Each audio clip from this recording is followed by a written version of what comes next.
আমার একটা নিউ ব্লগে তোমাদের অনেক অনেক ওয়েলকাম। আর আমি পাপিয়া। আমার ব্লগগুলো কে কোথা থেকে দেখছো অবশ্যই জানি, আর ভালো লাগলে অবশ্যই লাইক করে একটা শেয়ার করে দিও।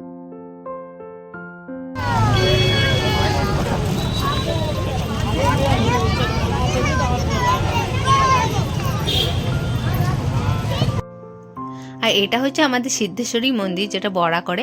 অনেক হয়তো তোমরা এসেছো জানো, অনেক হয়তো দেখোনি, তো আমার ভিডিওর মাধ্যমে দেখে নাও। তো এটার গল্প একটু আলাদাই আছে, রাতারাতি নাকি তৈরি হয়েছে, এইরকমই কথা শোনা আর কি আমার। তো এইগুলো হচ্ছে আমার ননদের মেয়ে, যে মানে ওরা আগেই চলে এসছে, আগে এসে মানে বসে আছে এখানে। একটু ছোটোখাটো মেলা হয় বলতে পারো।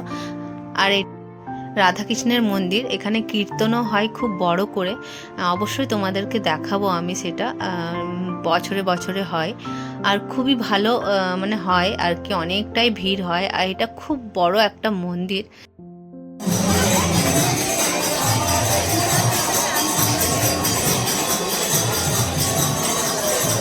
এদিকে আসো।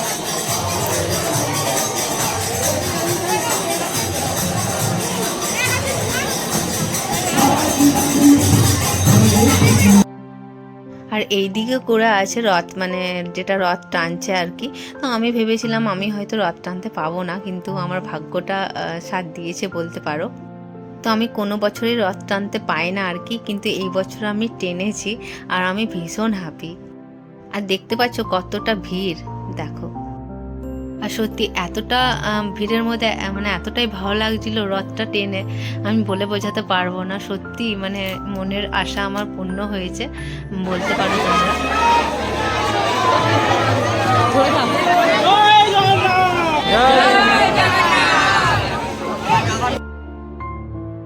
তো অনেকক্ষণই প্রায় ছিলাম মন্দিরে।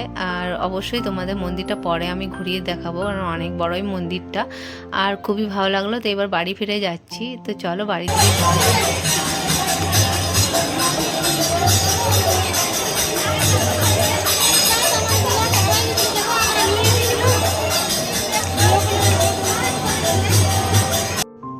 আর মন্দিরের বাইরে বেরিয়ে যেটা আমার চোখে পড়লো, সেটা হচ্ছে আমার ছোটোবেলাকার স্মৃতি। দেখে মনে পড়ে গেল, কি বলবো, এরকম করে আমি বাবার সাথে গিয়ে মানে মেলা বলো, পুজোর টাইম বলো, দুর্গাপুজোর টাইমে বেলুন নিয়ে হাতে করে উড়িয়ে বেড়াতাম। তো সেটাই মনে পড়ে গেল, সেটাই তোমাদের সাথে শেয়ার করলাম। তারপরে একটা টি শার্ট নিয়ে নিয়েছিলাম দোকানে ঢুকে। তারপরে দেখো সারাদিন নিরামিষ খেয়ে আমার ননদ কিন্তু রাত্রেবেলা এগরোল খাচ্ছে, দেখছো। কিন্তু আমি খাইনি, দুটো চিপস নিয়ে বাড়ি চললাম, যেহেতু সকাল থেকে নিরামিষ খেয়েছি তাই আর খেলাম না। তো আমি বললাম তুমি খাও, খেতে পারো। আর এইদিকে দেখো প্রচণ্ড গরম বাইরে। তো চলো চলে এসেছি বাড়ি।